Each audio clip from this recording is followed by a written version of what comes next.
perjalanan sampai sekarang kamu jadi seorang business manager di posisimu, titik terendah dalam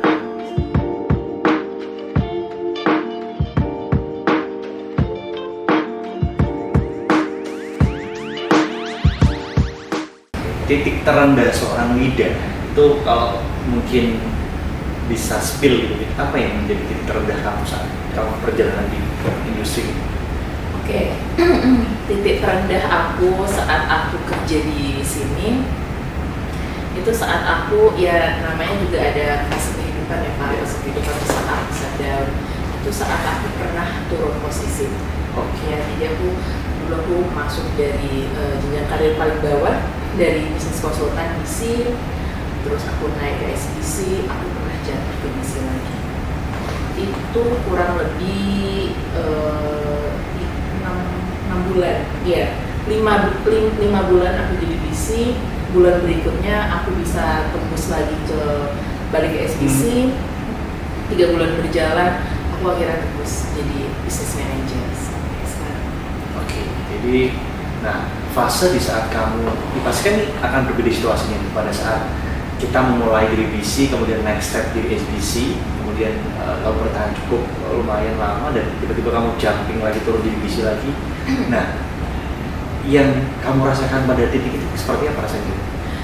Itu titik di saat aku kayak awal-awalnya kayak ngerasa ya ampun aku turun, masih belum sadar itu, tapi lama-kelamaan aku mulai kayak kelihatan kayak apa ya istilahnya ya, kayak menciut gitu, nggak pede. Iya, aku pernah kayak istilahnya frustasi, pernah juga kayak merasa aku mampu lagi nggak ya untuk istilahnya break limit lagi gitu, untuk istilahnya aku kembali ke jenjang posisi yang aku dulu pernah capai, SBC gitu.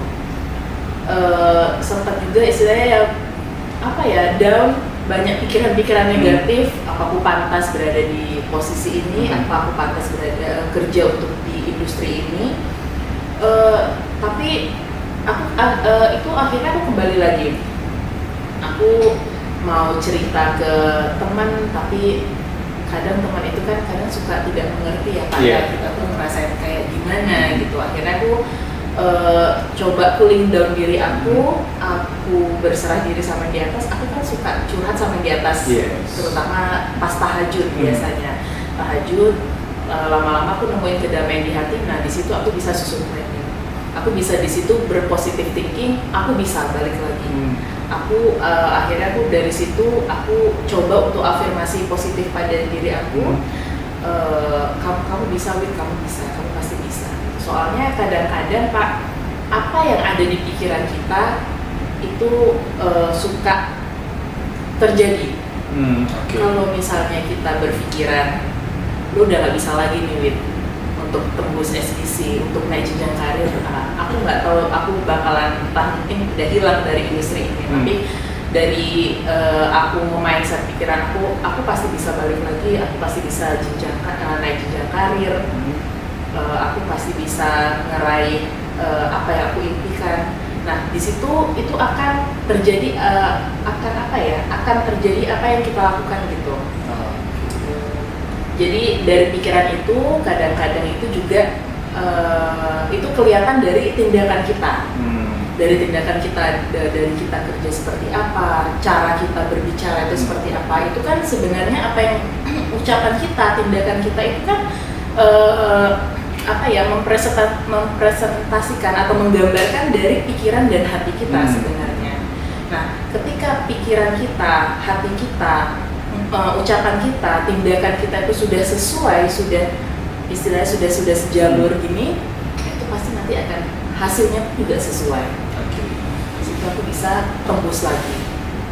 Jadi memang ya ibaratnya saat kita mengafirmasi diri dengan hal yang positif ya memang sesuatu yang kita yakini gitu ya, kita percayai ya itu yang mungkin akan terjadi gitu. Memang dan saya juga percaya di semua agama lah kita bicara, bahkan kalau bicara maaf kita sebagai seorang muslim kan itu ada istilah yang namanya jada wajada ya. Jadi itu hal yang mungkin jadi sebuah perhatian kalau saat kita melakukan sesuatu itu kita harus yakin dan kita afirmasi positif jadi manifest. Nah Ini juga mungkin saya agak kembali lagi ya ke pertanyaan ke awal tadi, bahwa dengan kondisi saat ini kan kamu sudah ada di fase, kamu sudah mulai goes to up lagi jadi seorang BSN. Oke. Tapi sempat gak sih sampai di fase saat ini ya, ini agak sedikit melencang gitu kan, jadi bahwa secara basically kamu seorang arsitek saat itu, dan hari ini ternyata kamu sudah bertolak belakang industrinya ini. Iya. Pernah nggak ada muncul satu pikiran kayak, sebenarnya hari ini Tuhan menempatkan kamu di posisi ini gitu ya, menjadi seorang bisnis konsultan, ya menjadi seorang konsultan bisnis sebenarnya, meninggalkan semua yang udah kamu bangun di perjalanan kamu di masa lalu kamu. Ada nggak satu pemikiran bahwa mungkin sometime ini bahwa mungkin kamu akan kembali ke industrimu yang lama, atau kamu tetap akan fighting di sini sampai kamu capai impian kamu sendiri? Aku untuk kembali lagi ke bidangku yang lama, arsitek tuh, kalau sekarang aku mikirnya aku belum ada kepikiran ke sana. Aku yang ini aja, untuk industri ini aja aku merasa aku masih belum maksimal di sini. Jadi aku ingin memaksimalkan dulu aku di sini. Ya, dan aku tetap yakin dari aku bandingkan dari hasil kerjaku saat aku jadi arsitek sampai sekarang, jujur ya Pak ya, lebih banyak aku dapat hasil yang di industri ini. Itu aku lebih istilahnya untuk beli impian-impian aku itu lebih cepat aku ada di industri ini. Oke, itu alasannya paling logis kenapa kamu sekarang masih fighting gitu. Iya, betul. Nah, nah ini untuk kamu seorang wanita gitu kan, maksudnya dengan biasanya kan kalau kita bicara dalam karir itu kan, kalau kita bicara culture ya di negara kita sendiri gitu, bahwa kadang-kadang kalau sudah wanita menginjak usia di 25 gitu kan, biasanya kan pressure kanan kiri untuk kayak kita married dan sebagainya kan ada. Nah, yang jadi pertanyaan misalnya kan kamu lagi dalam musim bangun track nih untuk karirnya. Nah, apakah ada intervensi yang mungkin di luar ini yang kayak ayo gitu lah, kapan lo harus married gitu kan? Pernah nggak ada kamu begitu gitu dari orang sekitar kamu? Circle pasti ada Pak.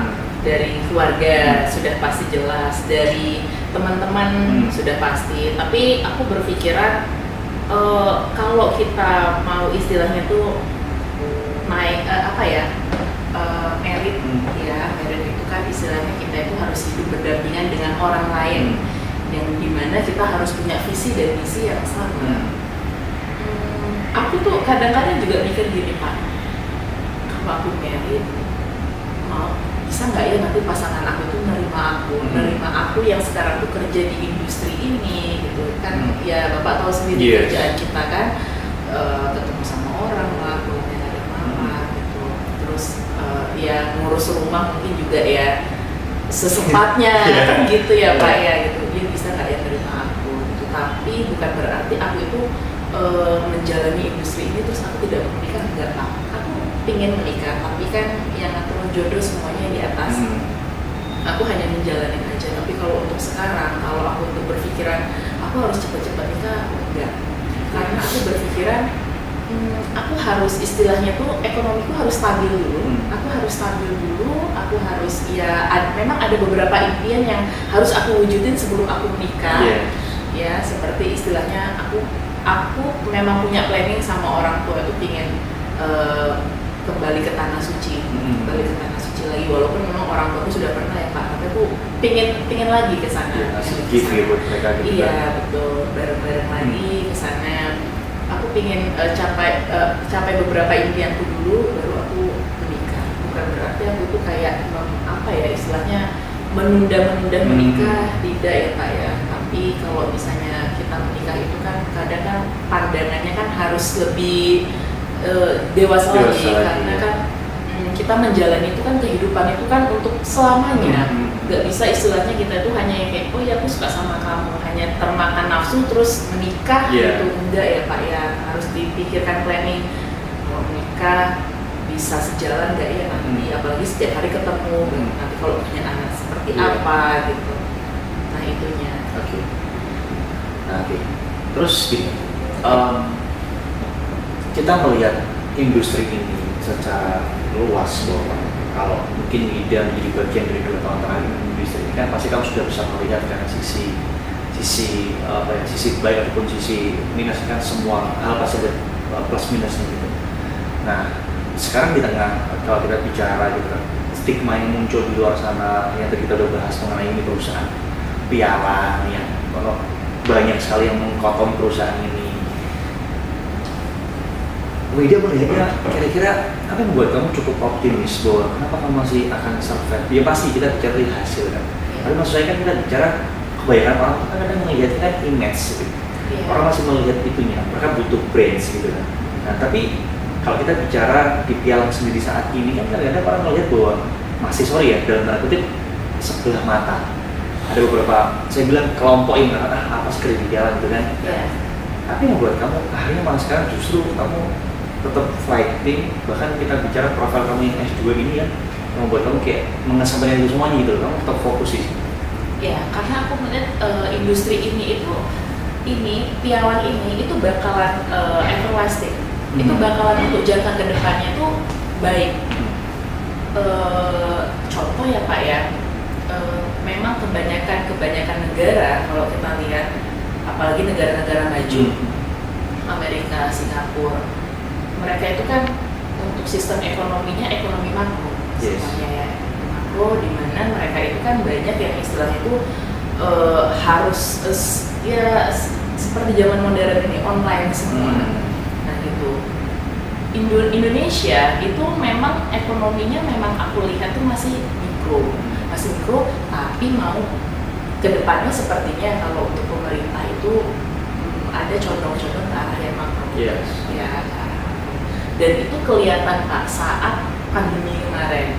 Aku belajar dari pandemi kemarin, beberapa perusahaan, beberapa company itu kan banyak yang istilahnya tuh collapse. Tapi kalau untuk yang mikro itu ya memang masih bisa survive, tapi ya pasti ada terjadi penurunan juga di situ. Nah dari pengusaha-pengusaha itu, mereka kan banyak yang istilahnya tuh beralih, mereka kan harus istilahnya cari income lagi kan untuk survive perusahaan mereka, company-nya mereka banyak beralih ke bidang ini untuk membangun uang di sini. Jadi kamu melihat ada satu peluang. Iya, jadi itu peluang. Apalagi untuk kedepannya kita anak-anak muda sekarang itu kan pada senangnya pakai serba media sosial, online semua, serba simple lah, gampang kan gitu. Dan untuk bisnis yang seperti ini, bisnis online ini, bisnis dagang yang sistemnya online ini sangat-sangat bagus sekali kalau untuk kedepannya.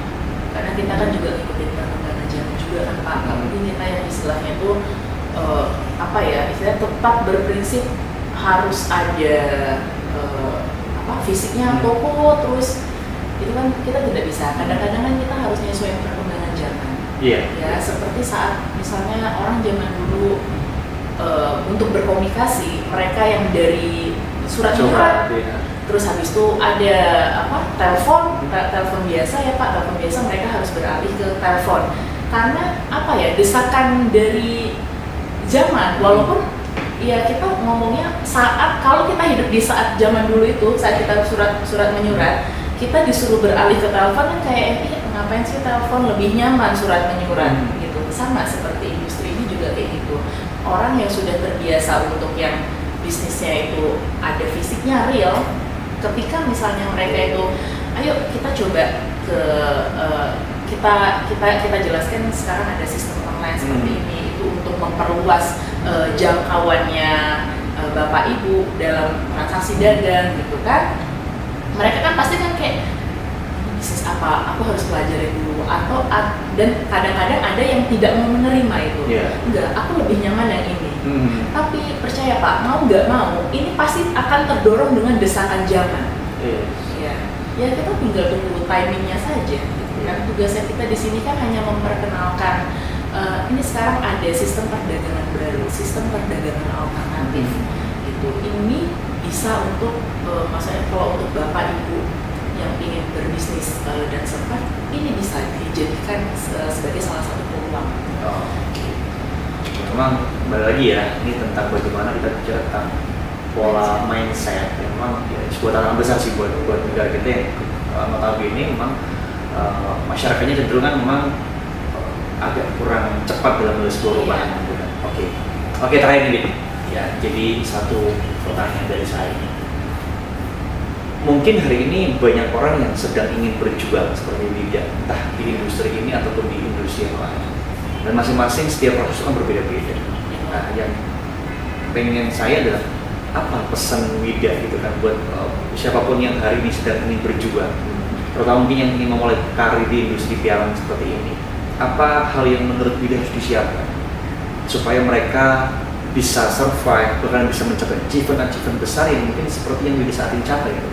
Apa pesan buat teman-teman yang di luar sana? Oke, buat teman-teman yang sedang dalam proses berjuang, saranku cuman harus tetap yakinin kalian harus tetap punya impian, kalian bisa mencapai impian itu, kalian yakin kalau diri kalian itu bisa. Nah, untuk teman-teman yang berada di luar yang istilahnya itu memandang kalau bisnis pialang ini negatif, jangan pernah berpikiran seperti itu ya. Itu kan mungkin kalian kan hanya melihat dari satu sisi, kalian tidak melihat dari sisi-sisi lainnya. Industri ini sangat-sangat bagus sekali, apalagi untuk prospek ke depannya. Jadi sarannya saya untuk kalian tetap yakin pada diri kalian, positive thinking, ya lakukan terus konsisten yang kalian kerjakan. Disiplin tetap harus disiplin, ya suatu saat nanti kalian akan panen hasil. That's good. Jadi kalimat penutupnya proses tidak mengkhianati hasil. Oke, thank you Widya ya buat obrolan kita hari ini. Semoga kedepannya karir kamu tambah jalan, tambah sukses, tambah grow up lagi, dan yang paling pasti buat sobat people semua di luar sana, ambil hal yang baik dari obrolan kita berdua ini. Semoga kalian bisa dapetin sesuatu yang baru dari industri kita. Bye.